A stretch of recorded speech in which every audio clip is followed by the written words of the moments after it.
திராவிட முன்னேற்ற கழகத்தினுடைய உறுப்பினர்கள் மட்டுமே, பொறுப்பில் இருக்கிறவர்கள் மட்டுமே கடந்த 5 ஆண்டுகள்ல எத்தனை குற்ற சம்பவங்கள், பாலியல் வன்கொடுமை மட்டும் செஞ்சிருக்கிறாங்க கையில லிஸ்ட் இருக்குங்க. திராவிட முன்னேற்ற கழகத்தினுடைய உறுப்பினர்கள் மட்டும் 2021 இருந்து ஆரம்பிச்சா பொள்ளாச்சி அருகே வீட்டில் தனியாக இருந்த பெண்ணிடம் செல்மிஷம் செய்த திமுக நிர்வாகி காளியப்பன் ஆரம்பித்து 4வது பக்கத்துல விமானத்தில் திமுக கவுன்சிலர் விமானத்தில் போறார்.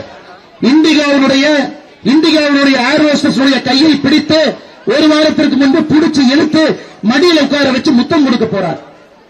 அந்த ஏர் ஹோஸ்டஸ் விமானம் தரை இறங்கிய பிறகு போலீஸ் கம்ப்ளைண்ட் கொடுத்து திமுக கவுன்சிலர் தூக்கி உள்ள வச்சிருக்கிறார்.